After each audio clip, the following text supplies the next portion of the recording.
Hello students, সকলে কেমন আছো? আশা করি সকলে ভালো এবং সুস্থ আছো। আমরা ছায়া প্রকাশনীর ক্লাস 11-এর পদার্থবিদ্যার এই বইটা থেকে চ্যাপ্টার ওয়াইজ এমসিকিউ প্রশ্নগুলো নিয়ে আসছিলাম। তো আজ আমরা আলোচনা করব একমাত্রিক গতির এমসিকিউ। এটা আমাদের পার্ট 4 ভিডিও, আর এই ভিডিওতে আমরা আলোচনা করব 31 থেকে 40 নম্বর কোশ্চেনের সলিউশন নিয়ে। তো চলো দেরি না করে আমরা ভিডিওটা শুরু করি। 31 নম্বর প্রশ্নে আছে, একক ভরের একটি কণার একমাত্রিক গতিতে কণাটির বেগ v = bx⁻−2n সম্পর্ক অনুযায়ী পরিবর্তিত হয়, যেখানে b ও n হলো ধ্রুবক এবং x হলো কণাটির অবস্থান। x এর অপেক্ষক হিসেবে কণাটির ত্বরণকে প্রকাশ করলে পাওয়া যাবে। তার মানে এখানে আমাদেরকে বেগ দিয়েছে, আমাদেরকে বার করতে হবে কি, বেগ v দিয়ে দিয়েছে কত, v = bx⁻−2n। এখন তোমরা বলতে পারো যে এই এক্সটা কেন লিখলাম না, এটা কিন্তু এর সাথে গুণ হিসেবে এক্স না, যেহেতু ভিটা এক্সের সাথে পরিবর্তন হয় তাই জন্য ব্র্যাকেটে এক্স দিয়ে রেখেছে, এটাকে নিয়ে অত চিন্তিত হওয়ার দরকার নেই। আমরা লিখব v = bx⁻−2n। তো আমরা জানি ত্বরণ = কি, ডিভিডিটি, কিন্তু এখানে তো টি নেই, তাহলে এখান থেকে ত্বরণ কীভাবে বার করব? তার জন্য আমাদের আলাদা একটা ফর্মুলা আছে, যে ত্বরণ = v dv dx। ত্বরণ তোমরা a = যেমন dv dt যেমন পেয়েছো, তেমন ত্বরণের আরেকটা ফর্মুলা আছে a = v dv dx। যদি তোমরা এটা একটু বুঝে নিতে চাও, তাহলে আমরা একটু তোমাদেরকে বুঝিয়ে দিই। তোমরা ত্বরণ = লিখে অভ্যস্ত যে dv dt হয়। তো যদি আমরা এটাকে dv/dt রাখলাম, আর এখানে যদি dx/dx নিই, dx/dx, এ তো কেটে গিয়ে অন হয়ে যায়, তাহলে লিখতে পারি এভাবে। এবার আমরা কি করলাম, এই x আর dt কে অল্টারনেট করলাম, তার মানে এখানে dv রাখলাম ইন্টু dv বাই এই dxটাকে নিচে নিলাম dx, তাহলে এখানে পড়ে থাকবে কত, dx/dt। dx/dt আবার কি, v, তাহলে v ইন্টু dv dx। এটা আসলে অন্য এক ক্যালকুলেশনে এটাকে বার করতে হয়, তার একটা নির্দিষ্ট ক্যালকুলেশন আছে, আমরা ওটা না ভেবে সহজে আমরা দেখব যে এটা লেখা যায় কিনা। তাহলে ত্বরণ = যেমন dv dt লেখা যায়, ত্বরণ = v dv dxও লেখা যায়। ওকে, তো চলো আমরা মেন কোশ্চেনে চলে যাই। এখান থেকে dv dx কত পাবো, d dx আর v এর এখানে bx⁻−2n, b যেহেতু ধ্রুবক গুণ আছে সেটাকে বাইরে চলে যায়, d dx x⁻−2n। ডেরিভেটিভের ফর্মুলা কি, যে এই পাওয়ারটা আগে চলে আসে -2n, আর পাওয়ার 1 কমে যায় -2n -1, তাহলে এটা dv dx পেলাম। এবার v ইন্টু dv dx, এইটা যদি লেফট সাইড এই দুটো গুণ করি, রাইট সাইডে কি পাবো, -2n, এই একটা b এই একটা b, b² x⁻, এখানে আছে -2n, এখানে আছে -2n, তার মানে -4n -1, অর্থাৎ এটাই তো আমার ত্বরণ। তাহলে ত্বরণ কত হবে, -2n b² -2n b² x⁻−4n -1, অর্থাৎ এ হবে আমাদের রাইট আনসার। ওকে, যদি একটু অসুবিধা হয় তাহলে পজ করে এটা আবার প্রথম থেকে আরেকবার একটু তোমরা দেখে নাও। আমরা সেকেন্ড কোশ্চেনে চলে যাই, এটাও ঠিক একই ধাঁচেরই কোশ্চেন। এখানে বলছে একটা কণার বেগ v = at + bt², যেখানে a ও b হলো ধ্রুবক। 1 সেকেন্ড এবং 2 সেকেন্ডের মধ্যে কণাটির অতিক্রান্ত দূরত্ব কত? তো বেগ যদি দেওয়া থাকে তাহলে সরণের আমরা সূত্র x = কি জানি, ইন্টিগ্রেশন v dt, এই ফর্মুলায় আনতে হবে। আর v এর মানটা কত দিয়েছে, এখানে v এর মানটা দেখো দিয়েছে at + bt, তো v এর জায়গায় v এর মানটা বসিয়ে দিলাম। আর যেহেতু টাইমের সাপেক্ষে ইন্টিগ্রেশন করছি, টাইমের লিমিট 1 সেকেন্ড থেকে 2 সেকেন্ড নিয়ে নিলাম। এবার কি এটাকে ভেঙে দিলাম, তাহলে at dt প্লাস ইন্টিগ্রেশন 1 থেকে 2 bt² ইন্টু dt, এটাকে আলাদা করে নিলাম। এরপরে কি আছে, যেহেতু এখানে টি এর সাপেক্ষে আমাদের ইন্টিগ্রেশনটা হচ্ছে, তাহলে টি এর পাশে যে ধ্রুবকটা আছে তাকে বাইরে বার করে নিলাম, একইভাবে t² এর পাশে ধ্রুবকটা বাইরে বার করে নিলাম। টি আছে, এই ইন্টিগ্রেশনের ফর্মুলা কি, x⁻n dx x⁻n+1/n+1, তার মানে এখানে টি এর উপরে পাওয়ার কত আছে, 1 হয়ে গেল 2, নিচে আবার 2 আসলো, আর টি এর উপর পাওয়ার ছিল 2, 1 বেড়ে 3 হয়ে গেল, নিচে 3 চলে আসলো, লিমিট 1 থেকে 2। এবার টি এর জায়গায় 2 বসাও, তাহলে 2^2/2 বিয়োগ দিয়ে টি এর জায়গায় 1 বসাও, 1^2/2 প্লাস b ইন্টু টি এর জায়গায় আপার লিমিট বসিয়ে দাও 2³/3 মাইনাস টি এর জায়গায় লোয়ার লিমিট বসিয়ে দাও 1³/3। এখানে এই ভ্যালুটা বসালে হচ্ছে কত, 3a/2 প্লাস 7b/3, অর্থাৎ অপশন বি হলো আমাদের রাইট আনসার। 33 দাগের আমাদের প্রশ্নটা কি, এক ব্যক্তি একটি বস্তুকে উলম্বভাবে উপরের দিকে 40 মিটার/সেকেন্ড বেগে ছুড়ে দিল। তাহলে এক ব্যক্তি একটি বস্তুকে, মনে করলাম এখান থেকে একটা বস্তুকে উপরের দিকে ছুড়ে দিল, কত বেগে, 40 মিটার/সেকেন্ড বেগে উপরের দিকে ছুড়ে দিল।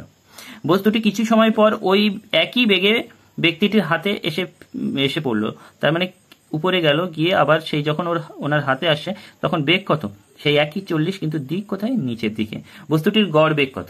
এখানে বলে রাখি, এই বস্তুটি ওঠার সময়, প্রত্যেক মুহূর্তে ওঠার সময়, এই মনে করো এখানে কোনো একটা বিন্দুতে যে বেগ উপরের দিকে ছিল, ও যখন নামবে ঠিক ওই বিন্দুতে বস্তুটির বেগের মান একই থাকবে, কিন্তু নিচের দিকে। তাহলে প্রত্যেক বিন্দুতে উপরের দিকে একটা যে বেগ আছে, ঠিক ওই বিন্দুতে নিচের দিকে সেই বেগ আছে। তার মানে এই বেগগুলো যদি সব যোগ করতে থাকি, টোটাল বেগ কত হয়ে যাবে? 0। তার মানে গড় বেগও এখানে কত হয়ে যাচ্ছে? 0। তাই এর আনসার হবে ডি, এর গড় বেগ 0। 34 নম্বরের এই প্রশ্নটা কি বলেছে?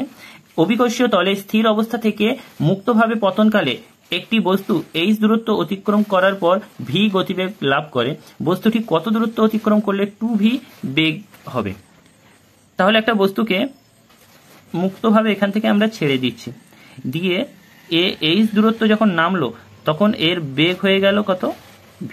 বলছে কত দূরত্ব নামলে, আমি মনে করলাম আরও h দূরত্ব নামার পরে যত নিচে নামছে বেগ তো বাড়ছে, তখন হয়েছে মনে করলাম 2v। তো এই দূরত্ব নামলে ওর বেগ হচ্ছে v। আমি এখান থেকে যদি ধরি, তাহলে এই দূরত্বটা ধরলাম h ড্যাশ, অর্থাৎ h ড্যাশ দূরত্ব নামার পর বেগ হয়েছে ধরলাম 2v। আমরা কি ফর্মুলা জানি? আমরা জানি v স্কয়ার সমান u স্কয়ার প্লাস 2as। তো প্রথম ক্ষেত্রে দেখি, অর্থাৎ এখান থেকে এই a বিন্দু থেকে b বিন্দু, অর্থাৎ a b এই অংশে যদি আমরা কনসিডার করি, অন্তিম বেগ কত? v square. প্রাথমিক বেগ কত? 0, 0 স্কয়ার প্লাস 2, ত্বরণ কত? g ইন্টু উচ্চতা এখানে h। আচ্ছা, আর এই a থেকে c অংশ, ac অংশে যদি দেখি, তাহলে অন্তিম বেগ কত? 2v তার স্কয়ার। প্রাথমিক বেগ কত? 0 তার square plus 2 into g into উচ্চতা কত? h dash. তাই তো এই দুটো সমীকরণ যদি আমরা অনুপাত, মানে এই সমীকরণ 1 নম্বর সমীকরণ বাই 2 নম্বর সমীকরণ যদি করি, তাহলে এখান থেকে কি পাবো? আমরা এটা এই পাশে লিখছি, v square by 4v square equal to উপরে 2gh by 2gh dash. 2g কেটে গেল, তার মানে কি h ড্যাশটা যদি এখানে v স্কয়ার কেটে গেল, কোনাকুনি গুণ করি, তাহলে h ড্যাশ ইকুয়াল টু কত হচ্ছে? 4h। তার মানে কত গভীরতায় নামলে বা কত নিচে নামলে বস্তুটা 2v বেগ হবে? উত্তর হবে কি? 4h। অর্থাৎ অপশন এ হলো আমাদের রাইট আনসার। বুঝতে পারলে? তাহলে এরপরে আমরা 35 নম্বর কোশ্চেনে যাই। ভূমি থেকে h উচ্চতায় অবস্থিত কোন স্থান থেকে একটি বল v বেগে উলম্বভাবে উপরের দিকে ছোড়া হলো, কখন বলটি আবার মাটিতে পড়বে? অর্থাৎ এই যদি আমাদের ভূমি হয়, এই মনে করলাম আমাদের ভূমি, ভূমি থেকে এই h উচ্চতায়, কত উচ্চতায় এটা? h উচ্চতায় এই স্থান থেকে একটা বলকে আমরা উপরের দিকে ছুড়লাম, কত বেগ দিয়ে? v বেগ দিয়ে। তাহলে বলটা উপরে কিছুটা উপরে উঠবে, তারপরে সে আবার কি নিচে নামবে। আমি মনে করলাম এখান থেকে আর কতটা উপরে উঠেছে, এটা ধরলাম h ড্যাশ উপরে উঠেছে, আর সময় লেগেছে এইটুকু, মনে করলাম t1, তাই তো। আর এখান থেকে এই পর্যন্ত নামতে সময় লেগেছে ধরলাম t2। তাহলে মোট সময় অর্থাৎ t1 প্লাস t2 কত হবে? তো দেখো, প্রথম ক্ষেত্রে এখান থেকে বস্তুটা ছুড়েছি, h ড্যাশ উচ্চতায় উঠে বেগটা কত হয়ে গিয়েছে ওর? 0। তার মানে আমরা যদি v সমান u প্লাস at এই ফর্মুলা ইউজ করা আছে, এটা a ধরলাম, এটা b ধরলাম, আর এটা c ধরলাম।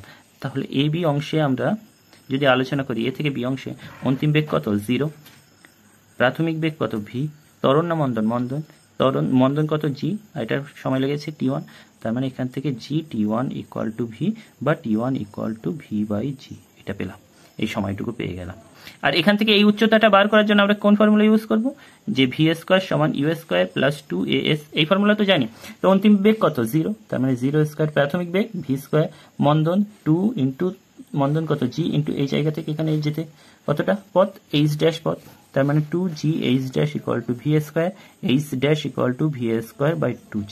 এটা জানা থাকলো। এবার আমরা এই a থেকে b, অর্থাৎ এই উপর থেকে নিচে এই অংশটুকুর কথা ভাবি, a থেকে না, b থেকে c এই অংশের কথা ভাবি। তাহলে মোট দূরত্ব কত বলো তো এখানে? h dash plus h। তাহলে আমরা ফর্মুলা ইউজ করি s equal two ut plus half a t square. তো এখান থেকে এই পর্যন্ত নামতে মোট দূরত্ব কত? h plus h dash. প্রাথমিক বেগ কত? 0। তার মানে 0 ইন্টু t, মানে এটা 0 হয়ে যাচ্ছে, plus half g t2 square. এখান থেকে নামতে কত সময় লেগেছে? t2। তার মানে এখান থেকে যদি আমরা half g into t2 square equal two কত পাবো? h প্লাস h ড্যাশ কত পেয়েছিলাম? v স্কয়ার বাই 2g, তাই তো। সেখান থেকে t2 স্কয়ার ইকুয়াল টু কত পাবো? 2 by g into h plus v square by 2g। আচ্ছা, সেখান থেকে তাহলে t2 স্কয়ার ইকুয়াল টু পাচ্ছি 2 বাই g। দেখো এখানে যদি আমরা একটু উল্টে লিখলাম V square by 2g plus H, বা এখান থেকে ভি স্কোয়ার বাই 2g যদি কমন নিই তাহলে 2/g into V square by 2g, তার মানে এখানে কত থাকবে, এখানে থাকবে 1, আর এই জায়গাটা কত থাকবে 2gh বাই ভি স্কোয়ার থাকবে। তার মানে এখান থেকে কি 2 একটা কাটা যাচ্ছে, V square by G square into 1 plus 2gh by V square. সেখান থেকে টি2 এর মানটা কত হচ্ছে, এর পাশে রুট করতে হবে V by G into 1 plus 2gh by V square. একটু শর্ট হয়ে যাচ্ছে, একটু দেখে নিও। এই তার মানে টি2 পেয়ে গেলাম, তার মোট সময় টি ইকুয়াল টু কি টি1 প্লাস টি2। টি1 কত পেয়েছি ভি বাই জি, প্লাস টি2 কত পেয়েছি V by G into root of 1 plus 2gh by V square. এখানে ভি বাই জিটা যদি আমরা কমন নিই কত পাবো 1 প্লাস root of 1 plus 2gh by V square. অর্থাৎ এখানে কি আমাদের রাইট আনসার হয়ে যাচ্ছে অপশান সি। অপশান সি হলো আমাদের রাইট আনসার। ওকে, এরপর 36টা এবার দেখবো আমরা। 36-এর দাগটা কি বলছে, একটি বস্তু এ কে v0 বেগ দিয়ে উলম্ব দিকে ভূমি থেকে ছোড়া হলো। তার মানে একটি বস্তু এ কে ভূমি থেকে কত বেগে উপরে ছোড়া হলো, v0 বেগে উপরের দিকে ছোড়া হলো। একই সময়ে অপর একটি বস্তু বি কে ওই একই সাথে h উচ্চতা থেকে নিচে ফেলা হলো। তার মানে এই h উচ্চতা থেকে এই সময় আর একটা বস্তুকে নিচে ফেলা হলো। h/2 উচ্চতা এসে উভয়ের সাক্ষাৎ হলে v0 এর মান কত। তার মানে উভয়ের সাক্ষাৎ হয়েছে কত, এই উচ্চতাটা কত আমাদের h, আর দুজন এই h/2 উচ্চতায় এসে আসলো, এসে দুজন মিট হলো। তার মানে এ গিয়েছে h/2 আর ও নিচে নেমে h/2।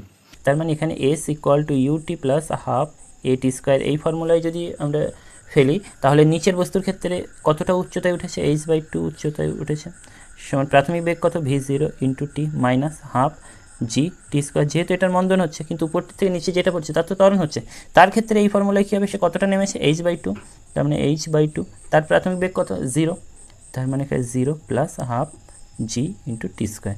তাহলে এই দুটো যদি আমরা যোগ করি এর পাশে হচ্ছে কত h, আর এখানে v0 টি, দেখো এটা কেটে যাচ্ছে, তার মানে সেখান থেকে v0 ইকুয়াল টু কি h/t।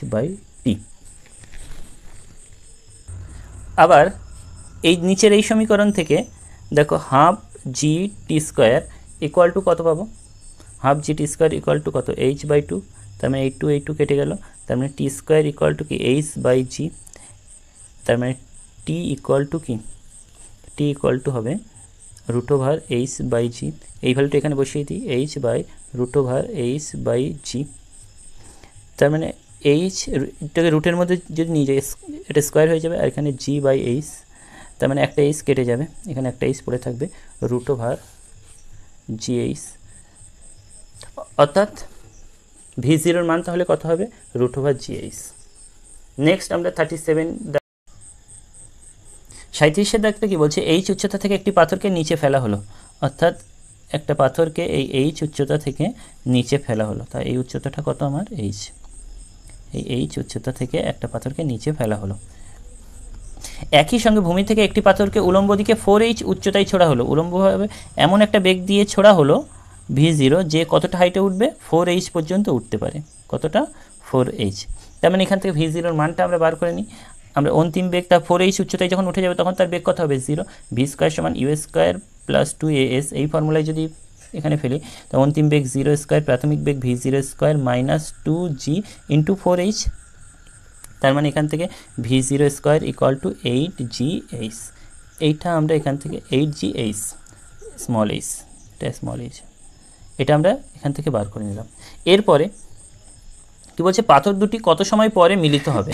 অর্থাৎ এই যে দুটো বস্তুকে আমরা ছুঁড়েছি, একটাকে ছেড়ে দিয়েছে একটা উপরে, আমরা মনে করলাম এটা এই উচ্চতায় গিয়ে এরা কি মিলিত হয়েছে, তার টি সময় পরে ওরা কোথায় মিলিত হয়েছে, এইটা মনে করলাম s1, এটা s2, তার মানে s equal to U T plus half A T square. এই ফর্মুলায় যদি ফেলি নিচের বস্তুর ক্ষেত্রে কি কত হবে, s ইকুয়াল টু প্রাথমিক বেগ কত v0 ইন্টু টি, যেহেতু নিচের বস্তুর মন্দন হচ্ছে মাইনাস হাফ জি টি স্কোয়ার, সে আগের সমীকরণের মতো। উপরে বস্তুটা নিচে নেমেছে, তার এটা কত s1, এর নিচের বস্তুর ক্ষেত্রে এটা s2 ধরেছিলাম, আর উপরে বস্তুটা কতটা s1 সরণ হয়েছে, তার প্রাথমিক বেগ কত 0 plus half g into T square, তাহলে S1 প্লাস S2 যদি করি, দেখো S1 আর S2 যোগ করলে কি টোটাল এইচ, একবারে বসিয়ে দিলাম এইচ ইকুয়াল টু কি, এই দুটো যোগ করলে দেখো এটা কেটে যাচ্ছে, V0 ইন্টু টি। সেখান থেকে আমাদের কী বার করতে হবে, কত সময়, টি ইকুয়াল টু হবে এইচ বাই V0। আর এখানে এইচ বাই V0 মানটা যদি আমরা বসিয়ে দিই, এখান থেকে V0 মান কত, √8GH, √8GH। সেখান থেকে √8টা যদি রুটের মধ্যে চলে যায়, h² বাই 8GH, একটা এইচ কেটে গেল এখানে এইচ, অর্থাৎ √8/8G, √8/8G। এ হলো আমাদের রাইট আনসার 37-এর। 38-এর দাগ কী বলছে, এক টুকরো পাথর অবাধে পতনশীল। তাহলে এক টুকরো পাথর অবাধে পতনশীল, পতনের শেষ 1 সেকেন্ডে, আস্তে আস্তে শেষ 1 সেকেন্ডে অতিক্রান্ত দূরত্ব প্রথম 3 সেকেন্ডে অতিক্রান্ত দূরত্ব সমান। তো প্রথম 3 সেকেন্ডে আমি মনে করলাম যে এই দূরত্ব এসছে, আর শেষ 1 সেকেন্ডে আমি মনে করলাম এই দূরত্বটা এসছে। তো এই দুটো কী বলছে, সমান। তাহলে মোট মনে করলাম যে টি সেকেন্ড পরে এসে ভূমিকে স্পর্শ করেছে। তাহলে এই যে লাস্ট অর্থাৎ টি নম্বর সেকেন্ডে কতটা পথ অতিক্রম করেছে, সেটা ST equal to U plus half A into 2t minus 1, এই ফর্মুলা। তার মানে এখানে ST লাস্ট সেকেন্ডে অতিক্রান্ত দূরত্ব যদি S হয়, প্রথম 3 সেকেন্ডেও অতিক্রান্ত দূরত্ব কত হবে, S। তো এই লাস্ট সেকেন্ডে অতিক্রান্ত দূরত্ব S ইকুয়াল টু ইউ, প্রাথমিক বেগ কত 0 plus half g into 2t minus 1, এই অর্থাৎ এই এসটা আমরা পেয়ে গেলাম। এবার এই উপরে এই এসটার জন্য আমাদের ফর্মুলা কি, S equal to U T plus half A T square. তার মানে এই টাইমটা 3 বসিয়ে দিলে এখানে হচ্ছিল হাফ ইন্টু জি ইন্টু 3 3 9, মানে 9/2 ইন্টু জি। তার মানে এখানে half g into 2t minus 1 equal to কী হবে, 9/2 ইন্টু জি। যেহেতু এটাও এস এটাও এস, তার মানে সেখান থেকে এই টু কেটে গেল, এই জি কেটে গেল, 2t মাইনাস 1 ইকুয়াল টু 9, মানে 2t ইকুয়াল টু হচ্ছে 10। তার মানে টি ইকুয়াল টু 5, অর্থাৎ টি ইকুয়াল টু আমাদের 5 সেকেন্ড আনসার। এখানে কোথায় আনসার হলো বি হলো আমাদের রাইট আনসার। 39 কী বলছে, নির্দিষ্ট উচ্চতায় অবস্থিত একটি বিন্দু হলো পি, অর্থাৎ ভূমি থেকে নির্দিষ্ট একটা এই উচ্চতায় কোনো একটা বিন্দু, এই পি বিন্দু। তো বলছে পি বিন্দু থেকে পাথরখণ্ড উপরে ছোড়া হলো, পাথরখণ্ডটি পি থেকে এইচ উচ্চতায় বেগ, পি থেকে এইচ দূরত্ব বেগের অর্ধেক, অর্থাৎ পি থেকে এইচ উচ্চতায়, এই এইচ উচ্চতায় এখানে যে বেগটা হবে পি থেকে এইচ গভীরতায় বেগের অর্ধেক। তার মানে এটা যদি 2v হয় তাহলে এটা হবে ভি। ঠিক আছে, এবার কি বলছে, পাথরটি সর্বাধিক কত উচ্চতায় পৌঁছায়। তো আগে আমরা এই বেগটার মানটা বার করে নিই। তো মনে করলাম এখানে বেগ, এই দিকে বস্তুটার বেগ ইউ, তাহলে এখানে, তাহলে প্রথমে আমরা এই এ বিন্দু থেকে এই বি বিন্দু পর্যন্ত দেখব, অর্থাৎ এ বি অংশটা দেখব। ফর্মুলা কোনটা আমরা ব্যবহার করব, যে ভি স্কোয়ার সমান ইউ স্কোয়ার প্লাস 2as। তো অন্তিম বেগ কত, ভি, তার মানে ভি স্কোয়ার, প্রাথমিক বেগ ইউ স্কোয়ার, এখানে কি মন্দন 2g ইন্টু উচ্চতা কত এইচ, এটা 1 নম্বর সমীকরণ। আর এ থেকে যদি সি বিন্দুতে দেখি, এই বস্তুটা আস্তে আস্তে উপরে উঠলো, উঠে আবার নিচে এ বিন্দুতে যখন নিচের দিকে পড়ছে তখনও তার বেগ কত হবে, ইউ। তার মানে এই এ বিন্দু থেকে সি বিন্দু, এ থেকে সি এই অংশে যদি এই ফর্মুলা ইউজ করি তাহলে অন্তিম বেগ কত 2v, তার মানে 2v এর স্কোয়ার। প্রাথমিক বেগ কত ইউ স্কোয়ার। ত্বরণ না মন্দন, ত্বরণ 2g ইন্টু কতটা উচ্চতা, এখানে সরণ হলো এইচ, এটা 2 নম্বর সমীকরণ। ঠিক আছে, এবার আমরা কি করব, 2 নম্বর সমীকরণ বা 1 নম্বর সমীকরণ যদি করি, তার মানে এখানে কত হবে যে 4v square by V square equal to U square plus 2gh by U square minus 2gh। এটা কাটলো, কোনাকুনি যদি গুণ করি 4u square minus 8gh equal to U square plus 2gh। তার মানে এটা এই পাশে আসলে 3u স্কোয়ার ইকুয়াল টু, এটা এই পাশে চলে গেল 10gh। তার মানে ইউ স্কোয়ার ইকুয়াল টু কত, যে 10gh/3। তার মানে আচ্ছা, এটা ইউ স্কোয়ার, এটা থাক। এবার একটা জিনিস বলছে, এটা সর্বোচ্চ কত উচ্চতায় উঠবে। যদি ইউ বেগে ছাড়ি তাহলে আমরা মনে করলাম এখানে ইউ বেগে তো ছেড়েছি, ও সর্বাধিক উচ্চতায় উঠেছে মনে করলাম এইচ। তার মানে এখান থেকে সেইটুকুর কথা ভাবো, অন্তিম বেগ 0 স্কোয়ার ইকুয়াল টু প্রাথমিক বেগ কত ইউ স্কোয়ার মন্দন, তার মানে minus 2g into H dash, তার মানে 2gh dash equal to U square. U স্কোয়ারের জায়গায় কত বসাবো, 10/3gh। এখানে যদি আমরা, তাই তো, ইউ স্কোয়ার ইকুয়াল টু এটা বসালাম, তার মানে এখান থেকে এইচ ইকুয়াল টু এই পাশে যদি আমরা নিয়ে যাই, তার মানে 2gটা দিয়ে যদি ভাগ করে দিই, তার মানে 5/3 ইন্টু এইচ, অর্থাৎ এখান থেকে কত উচ্চতায় 5h/3, অর্থাৎ আমাদের রাইট আনসার হচ্ছে 5h/3, অপশান বি। ওকে। এবার আমরা লাস্ট কোশ্চেনটা দেখব, 40 নম্বর কোশ্চেন।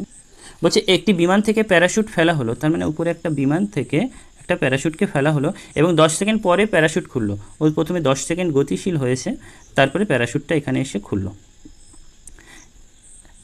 তার এবং 2.5 মিটার পার সেকেন্ড সমমন্দনে নিচে নামতে থাকলো। এখান থেকে যখন নামছে তখন ওর মন্দন কত হচ্ছে, 2.5 মিটার পার সেকেন্ড। কিন্তু এখান থেকে যখন খোলেনি তখন কিন্তু ওর মন্দন ছিল কত, আমাদের যে অভিকর্ষজ ত্বরণ সেটাই, এটা ছিল ত্বরণ কত, অভিকর্ষজ ত্বরণ যেটা সেটাই। এবার আমাদের কী বার করতে হবে, যদি প্যারাশুটটি 2495 মিটার উচ্চতা থেকে নিচে পড়ে, এই টোটাল উচ্চতাটা আমাদেরকে বলেছে 2495 যদি হয় এবং জি এর মান যদি 10 হয়, তবে কত বেগে ভূমি স্পর্শ করবে, এই মুহূর্তে ওর বেগটা নির্ণয় করতে হবে। তো প্রথম আমরা এখানে এ বিন্দু থেকে এই বি বিন্দু পর্যন্ত দেখি, অর্থাৎ এ বি অংশে অন্তিম বেগ কত, V equal to U plus A T. তো ভি অন্তিম বেগ, ভি ইকুয়াল টু প্রাথমিক বেগ তো 0 প্লাস এ হলো অভিকর্ষজ ত্বরণ, এখানে 10 আর সময় কত লেগেছে 10 সেকেন্ড, তার মানে এখানে ভি হলো 100। এখানে আমরা পেয়ে গেলাম ভি হলো 100। এখান থেকে কতটা নিচে নেমেছে, তার মানে S equal to U T plus half A T square. তবে ইউ মানে তো প্রাথমিক বেগ তো 0, তার মানে 0 প্লাস হাফ এই জি আই থেকে এখানে এ বি এই অংশে ত্বরণ কত জি, তার মানে জি এর মান 10 ইন্টু টি স্কোয়ার, কত সময় লেগেছে 100, যেহেতু 10 সেকেন্ড, 10-এর স্কোয়ার করলে কত 100, 2 দিয়ে কাটলে এখানে হচ্ছে 50, তার মানে হচ্ছে কত 500। তাহলে এ বি অংশের এই যে দূরত্ব, এ থেকে বি অংশের দূরত্ব 500, তাহলে এখানে বি থেকে সি অংশের দূরত্ব কত, বি থেকে সি অংশে এই অংশে দূরত্বটা কত হবে বলো তো, যে 2495 বিয়োগ 500, তার মানে কত 1995। এখানে বেগ কত 100 পেয়েছি, এই জায়গায় বেগটা কত পেয়েছি আমরা 100 পেয়েছি, তার মানে এখান থেকে এই জায়গায় যদি আবার আমরা এই ফর্মুলা ইউজ করি, ভি স্কোয়ার সমান ইউ স্কোয়ার প্লাস 2as, তার মানে অন্তিম বেগ বার করতে হবে ভি স্কোয়ার, প্রাথমিক বেগ কত, প্রাথমিক বেগ হলো 100, 100-এর স্কোয়ার মাইনাস 2, আচ্ছা যেহেতু মন্দনে -2 ইন্টু মন্দন কত 2.5 ইন্টু এস সরণ, এখান থেকে এই পর্যন্ত সরণ কত 1995। এটা বিয়োগ করে দেখবে এটা হচ্ছে 25, সেখান থেকে ভি এর মানটা হবে, ভি এর মানটা আসবে 5, অর্থাৎ আমাদের রাইট আনসার হবে সি হলো আমাদের রাইট আনসার। এই হলো 40টা কোশ্চেনের সমাধান হলো। আমরা নেক্সট ভিডিওতে কি 40 থেকে 50 এবং লাস্ট ভিডিওতে বাকিগুলো, তবে আমরা চেষ্টা করব নেক্সট যে কোশ্চেনগুলো সেগুলো যেহেতু ছোট ছোট অঙ্ক আছে বা গ্রাফের উপরে অঙ্ক আছে, সেগুলো একটা ভিডিওর মাধ্যমে আনার চেষ্টা করব। ওকে, তো ভিডিওটা এই পর্যন্ত দেখছো মানে ভিডিওটা অবশ্যই তোমাদের ভালো লেগেছে, আর ভিডিওটা যদি ভালো লাগে অবশ্যই নিচে কমেন্ট এবং শেয়ার করতে ভুলবে না, কারণ তোমাদের এই কমেন্ট অনুযায়ী কিন্তু আমাদের নেক্সট ভিডিও আনা। ঠিক আছে, ততক্ষণ সকলে ভালো থাকবে, বাই।